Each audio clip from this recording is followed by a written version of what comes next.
Good evening, everyone, and welcome to the North East Non-League Show, episode 28, Whickham special, and also speaking about mental health tonight, sponsored by Jade Bell, her Game 2. And Joyce tonight, we have the gaffer Whickham at Whickham, Lee Haldane. Lee, thank you very much for joining us tonight. How you doing, mate? You good? Excellent. Yeah, I know we've had a few waiting to come on. We've been chatting away, haven't we? Yeah. Forgot what the time was. Just getting a message off another gaffer saying, hurry up. I'm sitting here. So I must have been there last time. Hurry up, you need to get to bed, Jay. Excellent, but lots to go through, like you say, speaking about last season, getting on to next season as well. But just looking back at yourself and over the managing and going back to before you joined Easington as well and managing in the Wearside Sunday League, did you always want to kind of manage up higher up the pyramid? I did and I didn't because the Wearside League stuff and the Sunday stuff, so I stopped for years. Obviously, when we worked, setting a business and then a young family, I stopped for years, and then it was more of like a COVID sort of thing, get back in. So this time 3 years ago, I was setting up for a pre-season on a Sunday League. Yeah. And then fast forward 3 years ago, I'm setting up for a pre-season in the First Division Northern League. Like, it's mental how quick it's went up. But as it's like anything in life, innit? You do what you do properly. And I went in and really worked hard on it. So that's it. I always did, but it was more about the timing. So I took time out to do what I needed to do. And then now back in, I just thought, you're going to do it properly. The timing was right. It's went from that, really. It's just, like I say, it's mental how quick it's went from like Sunday League to Division Northern League Division 2, Northern League Division 1 at a team. I think we should be aiming for the playoffs and then go up again.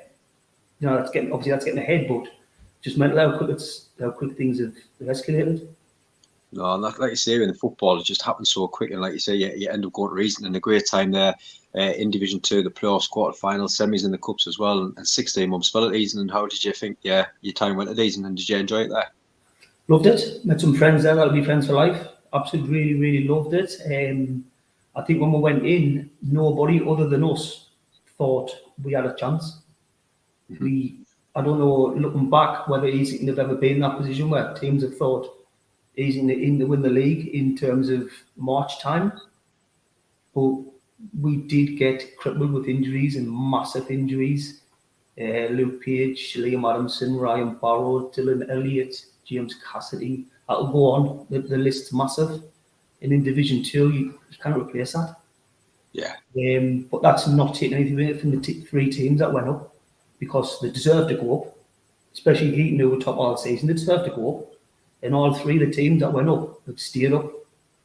So that sort of says its own story, doesn't it? But we went on a run of, I think, 13 games. We won in a row, which... Yeah, great, wasn't it? Yeah. It was mad. And it wasn't as if we were beating the teams. I mean, there's in Division 2, you'll get your biggest sides and they'll look at it and they'll say, there's 8 or 9 Givens in this league. It's a bit rude and such, but we were beating, if you look at Synthonia's team at the beginning of the season, when they had Curtis Howes and all them in Clark here, everyone said they're going to run away with it. Went down there, turned them over. Uni beat the Uni mullered us at the beginning of the season, man. And went through there, we beat them and Wrighton again. So we went on beat the proper teams as well, went on a run, and then I just think when we lost Luke Page before Christmas with a bad break, I think it really hit us, as well as losing him as a player, losing him in the changing room as well. And I think the lads seeing it on the pitch, I think it stayed with us for a bit. It took us a bit of a hangover on it. And then with a lot of injuries, we had to bring other lads in. And then there was that turnaround again. We hit a run going into Easter. And then I think we just had a load of games to catch up on with a lot of call-offs and stuff. It was too much at the end of the day. And the better sides went up. You hold your hands up sometimes, didn't you? But I think the playoff game against Heaton, I think we could still be there now. We wouldn't have scored. Do you know what I mean? They did a number on us. And you just sometimes you hold your hands up and say, well done. Yeah, one of the best grounds for me though, isn't it? I absolutely love it there. It's nice when it's obviously when the rain, because I've managed when the wind's on. There a few times, but I've been there once managing in the rain non-stop for 90 minutes. It's but they're one of the best views ever. It's a lovely ground, isn't it? It is. You know, the people are sound as well. You know, it's a good. It's when you. I'll never diss the hubs and stuff, because that's in certain areas of the northeast, that's where that city's invested into. Yeah. You get it? But for me, going to Northern Leagues, the other grounds you want to go to, you go to your Brandons and you see them, you look over it, like you go in and you see the older people standing, you sit and talk to them, gas on to them about the football, like meeting them sort of people, it all comes with it, doesn't it? No, it's great. And in November 2002, the Whickham job comes up, and I can imagine, obviously, at the time doing well, he didn't want to leave, but as you can see, obviously good things building there, but also you want to then challenge yourself and test yourself in Division 1. Was it a kind of hard decision at the time, or was it ready to step Well, on? I actually left Easington about 2 months prior for work commitments. And then this came up, and it was just something that I spoke with Barnes and Delta, and it was just something that we didn't think we couldn't. It was a similar type of club in a different league to Easington, where it was they knew who they were, sort of same principles, same morals, good chairman, and stuff. Everything sort of fit. And then when we went through to meet them, it wasn't an interview really. It was more like a formal chat. And we sat down with them and sort of bounced off each other, drove home, and so the chairman and the vice chairman, they sat down and spoke with us, and the vice chairman rang us straight away and said, "Look, offer you the job." Obviously, we jumped on it. And the day after, the vice chairman rang us and said, "Look, the chairman stood down. I'm taking over." And I thought, my phone rang and thought, people messages saying, "What you done to him? You've been in a day, the chairman, what you done to him?" But I think that was always obviously part of their plan as well. So it was the vice chairman that sort of led the process. And then we went into there, it just felt a good fit when we sat down with them. It was in that time off that we weren't in football, there was talks with other clubs, and it just never felt the right fit. But then when we spoke it's got to feel right sometimes, doesn't it? And it did when we spoke with them, and it just felt right. And then when we got in, met the lads, it would just feel like the right fit for us at the time. Definitely. You've got to say a great team around yourself as well. I know we had Barry Smith on here. I was so down to earth, cracking that as well. And you're just getting the right people around you. You know that you've got a good setup there, a good squad. You can go and do things, can't you? It is. And you've got Baz who, if you look at what he's won within this level, he's taught in the dressing room, you listen, don't you?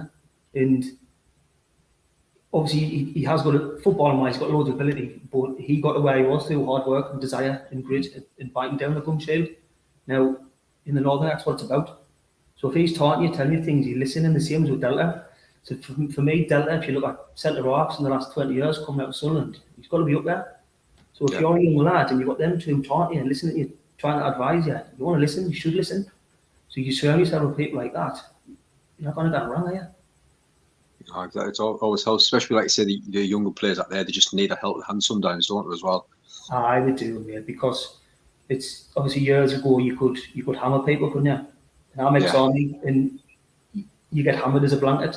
Where now you've got to know how each individual person works, because I tend to now spend more time in working on the person.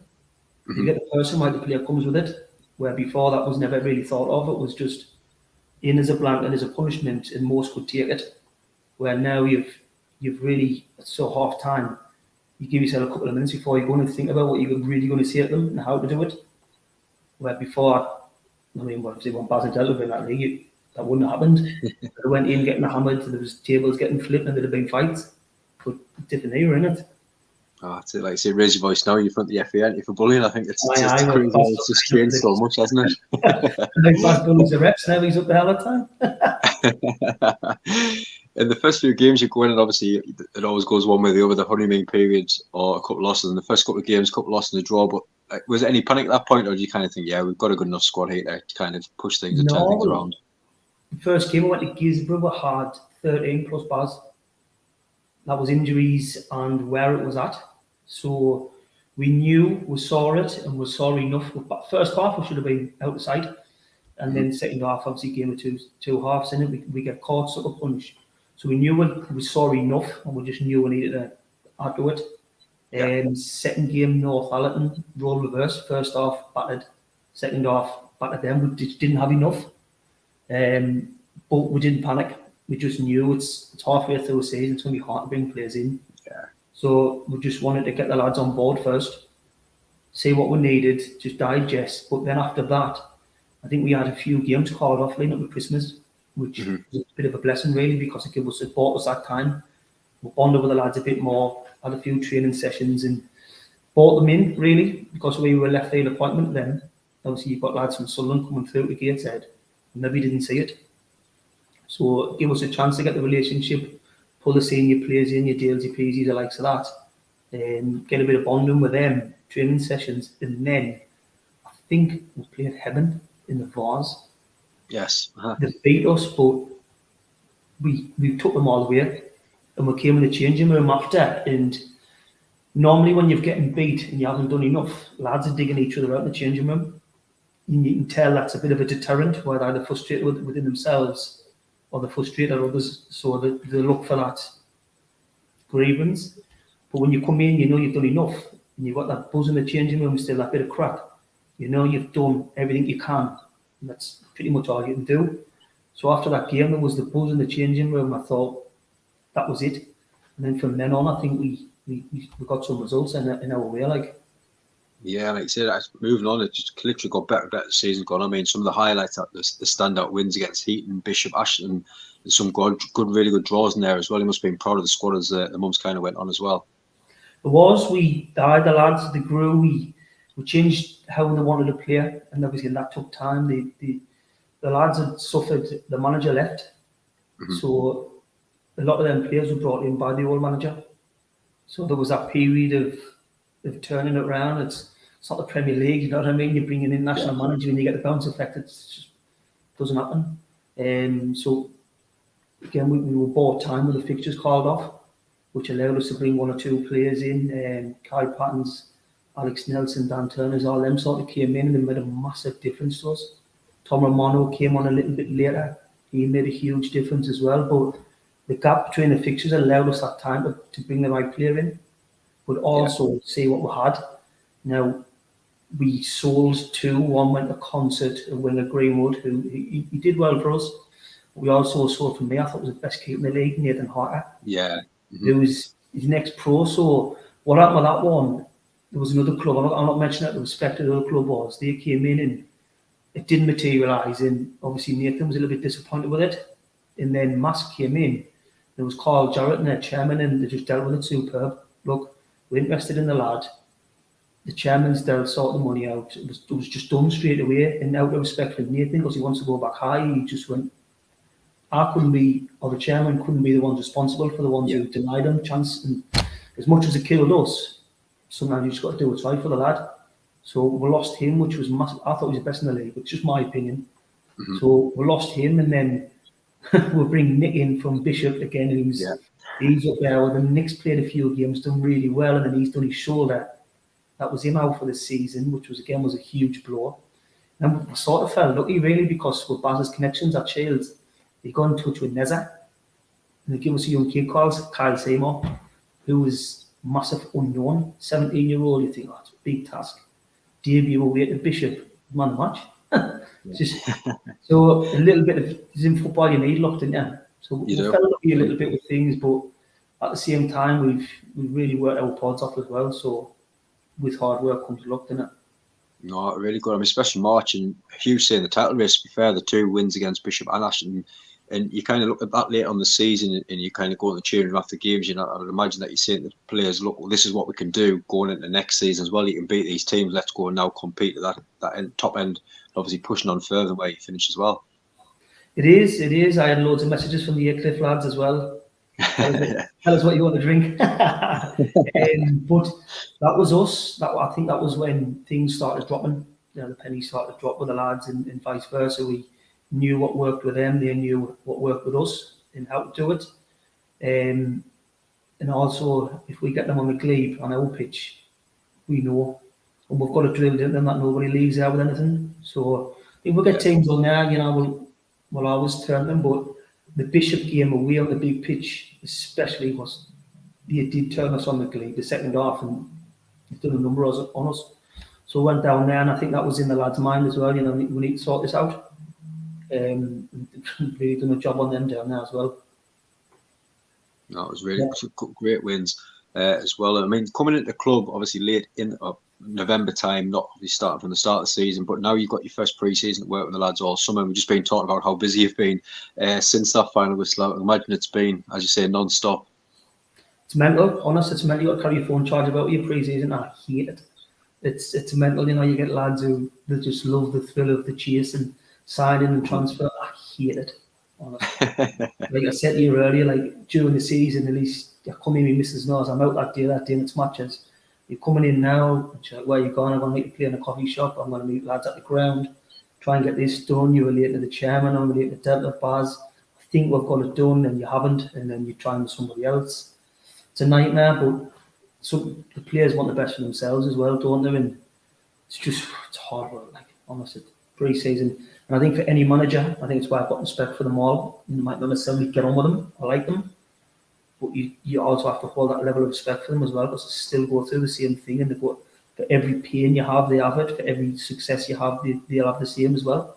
And it's a hard job, and the bulk of people are volunteers as well. Yeah, and I think it's even hard now with that pyramid, isn't it? It is, mate. It's hard, but it just draws you back in all the time, doesn't it? If you have a good time out, you think, that's me, I'm done. But you just always get sucked back in, and it's the love of football, isn't it? Definitely. I know we were speaking to Ian last night, and obviously that league where they are now, if one player releases a player now, you're looking at 5 or 6 clubs chasing that player. Where in the past you kind of had the Northern League, and then the next step up was kind of like Gateshead, Blythe, and like a little bit higher up. Where now you've got that pyramid every level. One team releases a player, you've got 5 or 6 players chasing. You've got them players who's gone up from the Northern League, who doesn't want to commit to the next level because it's too much travel. They're looking for close people fighting, and it goes all the way down the league, doesn't it? Every player fighting just for that one contract. You've got social media as well, yeah. Yeah. The club releases, you retain lists, you release players instantly from there. That player's going to get hits from that and messages, and then it puts the power in the player's hands, doesn't it? Mm-hmm. In terms of where you're going to go playing. They're just doing what clubs do what players do. Players will play clubs against each other, and clubs will play 3 or 4 players against each other. It's just a rat race. That's all it is. And I think it goes on. Well, it comes down to March, then effectively the window closes. Yeah.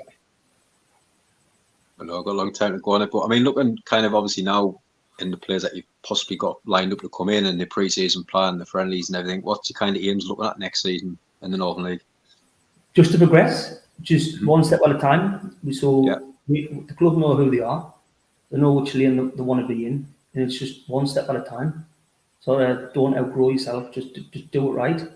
We know financially can't compete with what others perceive as huge budgets and stuff, but we've got a plan in place. I'm comfortable with it.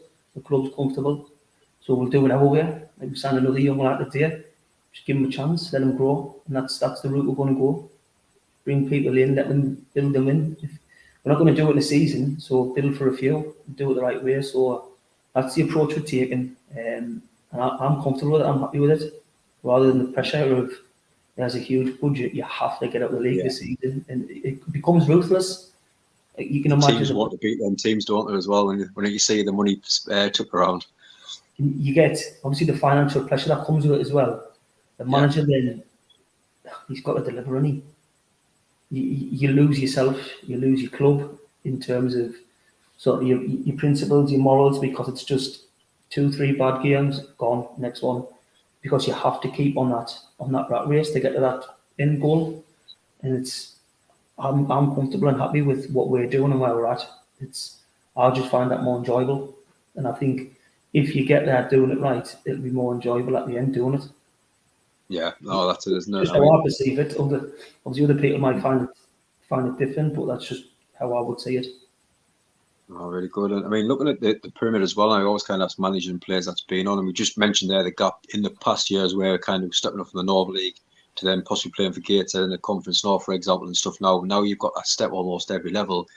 Obviously, being involved in the change rooms, are players want to test themselves at the next level up rather than making a big step, or as managers the same, you want to go as high as you can? Timing would have to be right. I think it will be with the club. If the club got there, I think it would be within steps, which would then probably allow my life to be there within steps. But yeah, until you're faced with that, you're not. See, because you see that touch on the wee side of the Sunday to this level. Yeah. It's all within the region of the northeast, isn't it? Where we're at now to the next level, it opens up. It opens up massively, doesn't it? So it's a huge step. I would like to manage her one day, but in terms of, I'm not saying I don't think I'm ready, and I do back myself, but I think your life's got to match it as well at the moment. And Definitely. I just think things need to be built up a bit more to do it, which is why I'm saying I'm happy with the way the club's planning it. So it allows different things to fall into place. Yeah, and do you think the likes of obviously Hartlepool getting relegated last season as well, and obviously gated up there, do you think now teams where in the past you might see one or two Northern League players make the step where every couple of years, possibly they take a gamble, like for example, Mike Mackay went to Hartlepool straight away. Now I think you're going to see more Hartlepool and them teams kind of looking at players and even managers giving them a chance because they're doing so well in the pyramid. There's plenty of players in the Northern League who's good enough, plenty. They just need a chance, but it's probably finding the chance at the right time for them in terms of age, development and stuff, where you've got now, you have a lad who been to work all day, he's probably got kids, and then he's coming a chance that person comes to watch him, might not see him at his best. So it's about luck as well in it and catching them, but there's definitely players in there that step through 100%. You come against them, some of them, and you look at some of the things that they do, and then even see you go to the Sunderland match and you watch the players. There's nothing like between them that can't do each other different. It's more the fact that they've got the training, the facilities every single day. It's their profession to do that. They're that drilled. I 100% think there's players that can step up, and I think there's players that could be found. It's worth a look. And if it doesn't work out, what's this club lost? Nothing. No, it'd be great to see it like in the future. More people definitely get the chances as well. And just before we go on to the mental health part of things, well, I just want to say a huge thank you to everyone that's watching throughout the show tonight. Really appreciate support as always. If you haven't already, please hit that subscribe button as well. It really helps the channel grow. Almost getting 1,000 now, and like you say, with people that's been on before, as soon as we hit that 1,000, we do start getting a little bit from adverts and the payment and anything that comes in. We want to push it out as much as we can to grassroots football, the Northern League, and player sponsorship, sponsor programs as much as we can. So anything that you can do to help, subscribe, hit that button and pass it on to as many friends as you can. Get as many subscribers. Anything that comes in, we're going to push it out to grassroots football as well. So please spread the word for us, Lee, as well in the change room. I think it's a great thing that you're doing as well with the cash share. I think that's a good thing you're doing, mate. So keep that up. Excellent. And that's kind of what we're going to be touching on next, the mental health as well. I think it's always good to have a chat about mental health. I know we've had Craig Mavin on in the past speaking about it, and like you say, we always share the mental health stuff with any post that we do. So if anyone ever needs that support, the link's always there for them as well. But you kind of see it in football and obviously men as well, that a lot of the time they don't want to speak about the problems and are even scared to now. But how important is it just to kind of say hi, to text someone, or just ask simply how are you doing today? It just makes it people's day, doesn't it? It's a broke stigma. It's a pride, isn't it? That's all it is. And once you learn to accept that that's what it is, you can learn to reach out. I've been there, so I had a breakdown. I'm not now. If I thought I would speak about it then, I would think I couldn't do that. But now, because I saw it and done it, there's no to be. You can talk about it. So I suppose if I didn't have my wife, family, and stuff, maybe I wouldn't have went through. But another thing I had when I had that was football. So I just took over Hazing at the time. I didn't speak to them about it, quite simply because that was my get out. So going to football, being around the lads, having a camaraderie, it was a complete switch off, but it was a healthy switch off. Rather than locking myself away and not wanting to address it. And I had that at home where I was dealing with that. But then going to football was a complete switch off. So my phone was off. I was in the van, left. I went into there. Nobody asked us anything about us. We worked, nothing.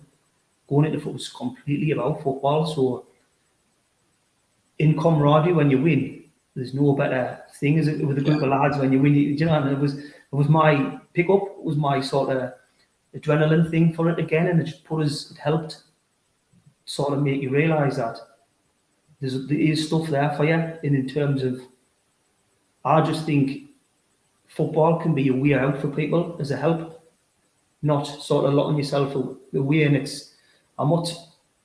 I don't want to be patronising with it and say, don't lock yourself away, because each person's different. You know, you can't judge a person sort of unless you put the shoes on, can you, and be that person. But what I'm saying is, for any, see if there's people listen or people who do watch this, if you are struggling, just reach out, message. You'll have my link on it. Yeah, just get in touch. If there's anybody who can talk, we can talk to each other. But for me, what I want to put across is, football for me was a great way out of it and a great switch off. And I just think, I mean, if you look at the FA, going from that's a pyramid as well, isn't it? From national all the way down to regional, that's a pyramid as well. The amount of money that makes, I can't imagine. You couldn't put a figure on it. Now, they're quick to take money off people and clubs and players and whatnot. How can they not reach out? Can players not reach out to them, and just if they want to talk to somebody, is there not something that maybe they could do to help to back that up? Because if you're a professional, you've got to pay a fee, haven't you? So yeah, that's it, isn't it? If you touched a professional, you'd still always have access to that as a body to pay a fee. So you probably always be able to fall back on that. What about these kids who's getting to the academies that went all the way through? They've just touched it and they've been released. Now they'll come into play Northern League or step above, and then after a year, that's when it hits them. They haven't got that where they thought they were going to get, and then it comes crashing down on them. So that's when they probably need help. So just maybe something from an FA body or somebody just to talk to, rather than bottling up themselves and dealing with that. And from there, it also come from players getting injured. I've spoke about lads who I had injured last year who they suffered because they couldn't work, loss of earnings, put them in a bad place. I just think there needs to be something where people can reach out and talk. I'm not saying I could put something on it of what to do, but I just think as a body that makes, because it's not a charity, it's a business. We play football for enjoyment. They body the football for a business. So if it's a business making money, I just think they should have something to help. Yeah, it's many different things. I mean, myself, I worked my socks off one pre-season, then first pre-season game ruptured my Achilles, and that was out for 8 or 9 months, and it never played kind of since then. And it does hit you in different ways. Where that's why I've kind of set up this now there to kind of go through the non-league stuff, my Newcastle stuff, just because to keep involved in football, because that's my passion, that's what I love. And if I didn't have that, like you say, your mind does play tricks, and gives you time to think, doesn't it? Mm-hmm. Gives you time to think, and when your head's basically where I had my problems was when I had time to think. So if you've got time to think, you overthink. Do you know what I mean? And if you think, as mental as it sounds, when you think, you tend to only think about bad things and what you should think or think you could have done better. So you never tend to give yourself praise and think, that was a good thing I did. I did that well. So when you think, oh shit, I didn't do that. Or I could have did that better. Or what does he think about me doing that? So that's the danger, is when you've got time to think. But if you don't realise what you're doing, you don't know that's happening. That's it. I mean, especially as we mentioned then, the football, and I do the Newcastle stuff as well. And we've had 70 former players now that come on and do 5 questions written for us. And one of the questions is kind of, what's your worst memory playing at Newcastle? And it doesn't matter if you've played 500 games for Newcastle, just playing the academy, the under 23s, whatever. We get any player on to come and chat to us about it. And it kind of started from them, and I realised kind of that, especially we've had a few of the reserve players on that didn't almost made it the first team, but just got released before they did. And it kind of wasn't just the 5 questions kind of that the answer, it was kind of then a message after to say, well, after I actually left Newcastle, I struggled with this. And I think just because it brought a memory back, they wanted to chat about it. And like you say, there was one lad I was chatting at least nearly 2 hours, message after message about it, because they kind of just thought, right, I've opened up a little bit about my time at Newcastle, I want to let it all out. And not naming the name, but like you say, he spent that many time through the academy for, I think, 9-year-old through to, I think it was almost 19, doing really well. Never got a chance at the first team because of players that were there.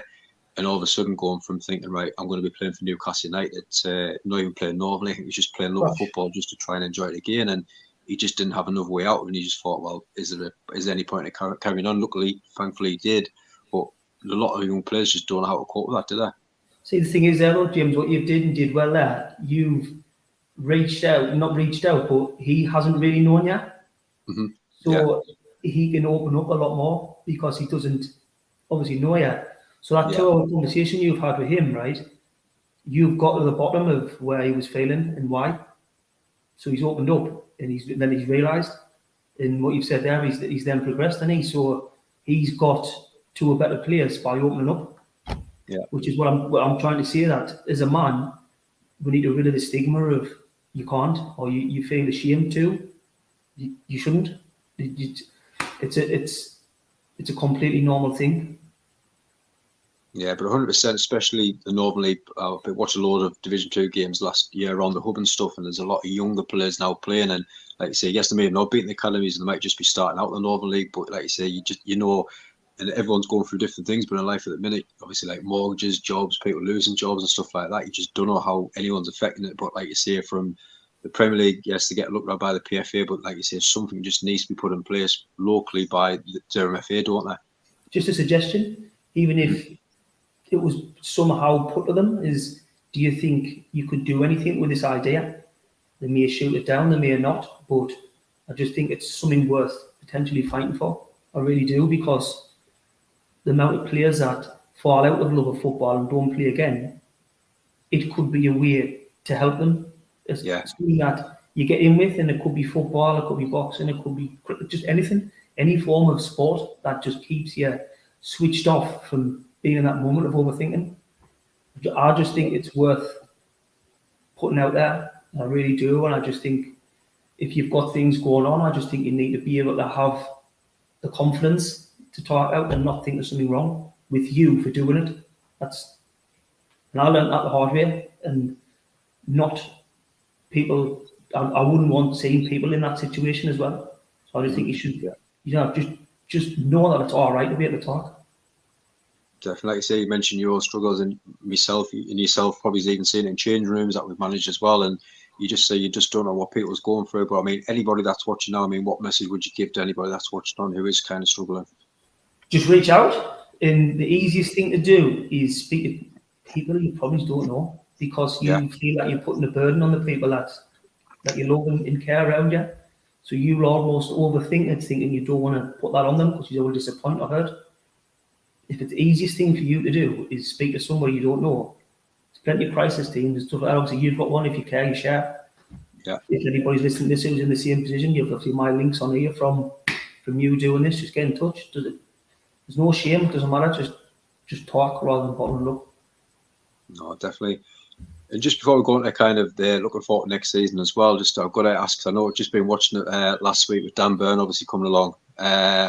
Just to brighten up a bit. I mean, I was laughing from the off. Obviously, he turned up, and then it just started straight away. As soon as all the players turned around, you just start laughing. Going, "Oh, you weren't expecting me. You're expecting someone good like Bruno." And I just couldn't stop watching it. It was just fantastic. He must have thought that through though before he came. To be honest with him, he was tough because I'm a Macklem, right? But he's top class. His crap was mint. He dealt with it so well. Everybody who was there, he gave them the time of day. He answered every question.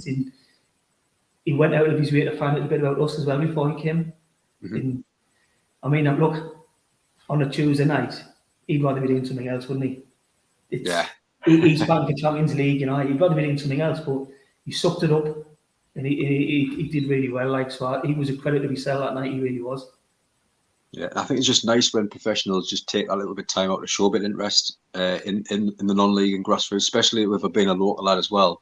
And obviously played for Blythe and Darlow and stuff like that. I think he knows he's come from that route, hasn't he? He knows where he's came from, right? And one thing he did say is he sort of touches. He says he knows he's not Roberto Carlos, right? Yeah. But he's got where he is through putting the hard yards in, and through sheer determination and hard work. And I think he appreciates where he's came from and what he's done. And he's just a really down to earth type of bloke. Like I enjoyed his, as I say, as a red and white. I enjoyed that little bit of time I spent with him. I thought he was good crack. No, it was really good watching on. But finally, just obviously yourself and pushing on to Division 1 next year. How exciting are you looking forward to complete obviously a full season in the division? Well, that's something get sacked in it, full season. I think it'll be a tough league. Obviously, you've got Shields and Shildon coming down. You've got Borough Rangers, who they're used to winning.